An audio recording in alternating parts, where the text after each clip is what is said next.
दोस्तों नमस्कार, आप सभी लोगों का हमारे YouTube चैनल पर बहुत बहुत स्वागत है। दोस्तों एमपीपीएससी एग्ज़ाम का जो पैटर्न है उसमें जो बदलाव होने वाला है उससे किसको फ़ायदा है? आपको फ़ायदा है इसमें या फिर सरकार को फ़ायदा है? हम इस वीडियो में फटाक से इसके बारे में जान लेते हैं, क्योंकि आप सभी लोगों ने इस पर बहुत सारे वीडियोस देख चुके होंगे, तो मैं ज़्यादा लेक्चर नहीं दूंगा।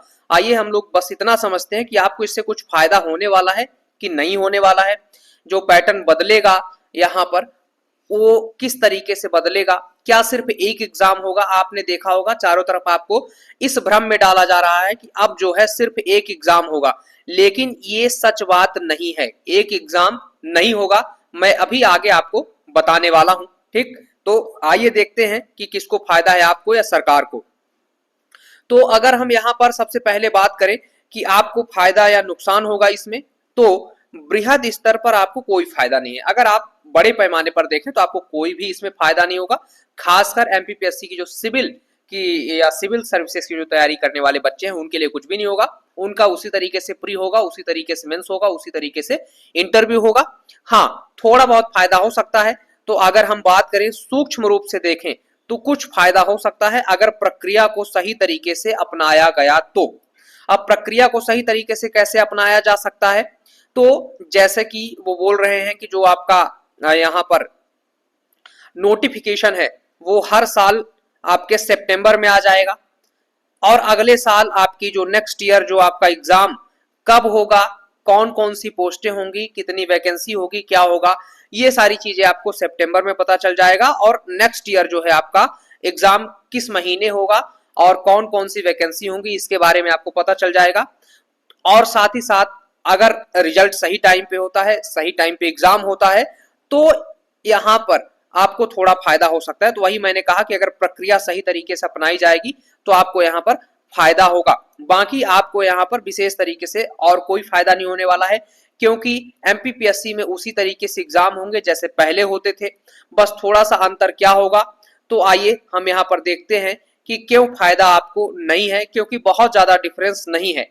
एमपीपीएससी जहां अभी वर्तमान में साल भर में 23 एग्जाम लेता है, वहीं अब सिर्फ 10 एग्जाम लेगा। तो जो लोग आपको चारों तरफ भ्रम में रखे हुए हैं कि एक एग्जाम होगा, तो एक एग्जाम नहीं होगा। कम से कम यहाँ पर जो है 10 एग्जाम होने वाले हैं। अब 10 एग्जाम कैसे होंगे? तो जैसे मान लीजिए कि एग्रीकल्चर की, कृषि विभाग से संबंधित साल में अगर 5 तरह की परीक्षाएं होती हैं, तो इन 5 तरह की परीक्षाओं को अब क्या किया जाएगा कि एक परीक्षा होगी, और उसमें जो 5 वैकेंसी 5 पोस्ट हुआ करती थी, उन 5 पोस्टों को रख दिया जाएगा। और बच्चे जो है जब भी एग्रीकल्चर से रिलेटेड जो भी फॉर्म भरने के योग्य व्यक्ति होंगे, जिनकी एलिजिबिलिटी कृषि से रिलेटेड होगी, वो इन 5 एग्जाम में से अपनी वरीयता सेट करेंगे। वो यहाँ पर चुनेंगे कि हमें कौन कौन से एग्जाम में पार्टिसिपेट करना है। पेपर वहां पर सिर्फ एक होगा, और फिर जो 5 वहां पर आपकी पोस्टें हैं उनकी रैंकिंग के अकॉर्डिंग वो जो है उनका कट ऑफ जाएगा, और जिस भी व्यक्ति का कट ऑफ जिस भी वैकेंसी के लिए, जिस भी पद के लिए होगा, उसको वो वहां पर पद मिल जाएंगे। इसी तरीके से आपके जो एडमिनिस्ट्रेटिव लेवल के एग्जाम है, यानी कि प्रशासनिक स्तर के जो एग्जाम है, चाहे डिप्टी कलेक्टर का हो, जो कि आपके प्रशासनिक विभाग का है, सामान्य प्रशासन विभाग का है। वहीं अगर हम बात करें डीएसपी की, जो कि आपके पुलिस विभाग का है। वहीं अगर हम बात करें यहाँ पर आपके नायब तहसीलदार की, जो कि आपके रेवेन्यू विभाग का है।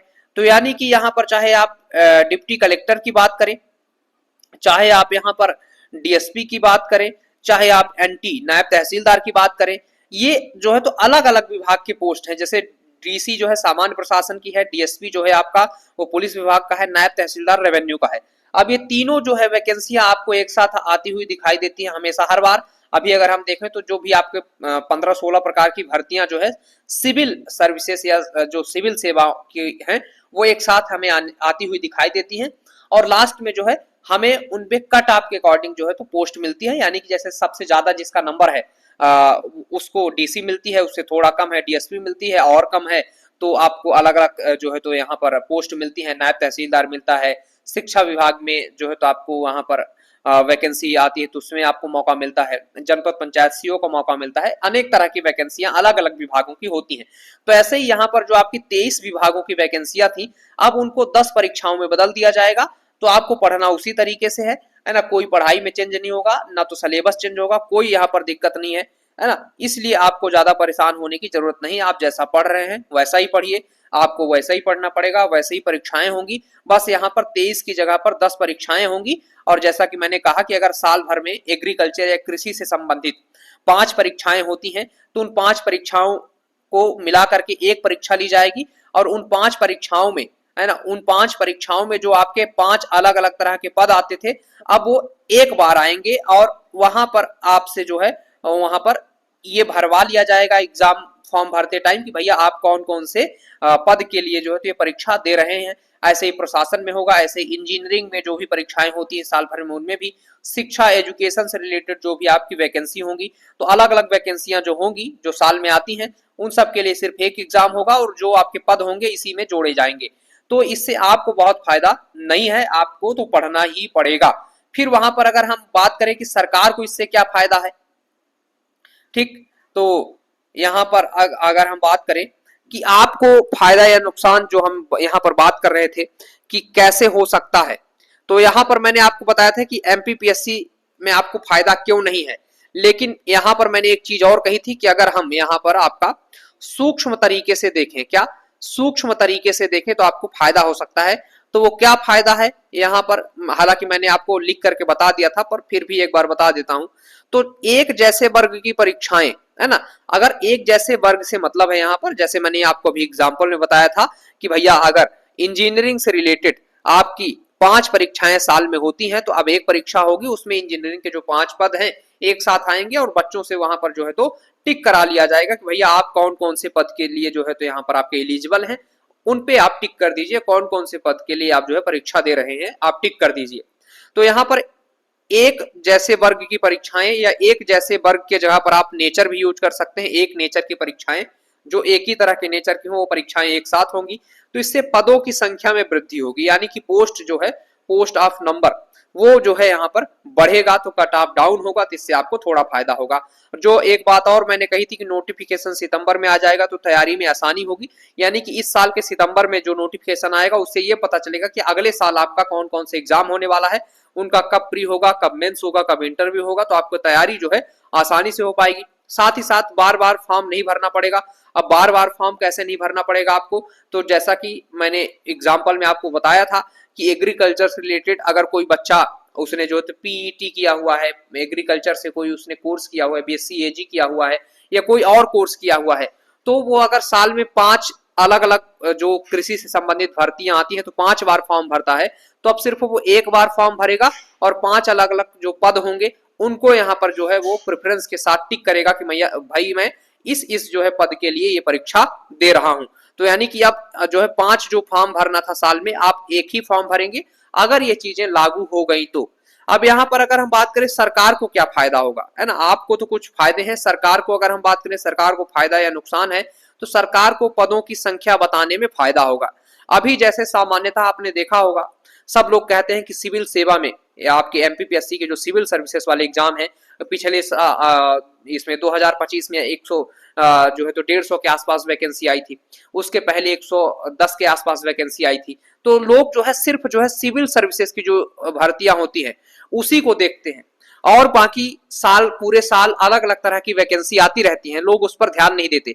तो सरकार ने सोचा कि भैया जब आप लोग ध्यान नहीं देते हो और वैकेंसी पे सिर्फ सिविल की चर्चा करते हो, तो लो मैं यहाँ पर 23 की जगह पर 10 एग्जाम कराऊंगा, 10 परीक्षाएं कराएंगे और तरह तरह की जो वैकेंसी है उनको 23 की जगह पर 10 परीक्षाओं में समेट देंगे, जिससे हमें बताने में ये लगेगा कि भैया मैंने देखो इस साल 1000 वैकेंसी जो है यहाँ पर आपको दी है। तो इस तरीके से सरकार जब 23 की जगह पर 10 एग्जाम लेगी तो वो बता सकेगी कि भैया देखो एक साथ मैंने 300 भर्तियां निकाली, 500 निकाली, 1000 निकाली, क्योंकि 23 की जगह पर कितने परीक्षाएं होंगी, 10। और जो आपके यहाँ पर समान नेचर के जो होंगे एग्जाम, यानी इक्वल नेचर के जो आपके एग्जाम होंगे, एक जैसे जो परीक्षाएं होंगी उनको एक साथ कराया जाएगा, तो भर्तियों में जो पद हैं ऑटोमेटिक बढ़ेंगे। तो सरकार को यहाँ पर एक फायदा है, सरकार को बस बताने में अच्छा लगेगा कि भैया देखो मैंने 1000 पदों पे वैकेंसी निकाली है। बाकी और कोई खास यहाँ पर जो है तो किसी को फायदा होता हुआ दिखाई नहीं दे रहा है, सब चीजें वैसे ही चलेंगी जैसा पहले चल रही थी।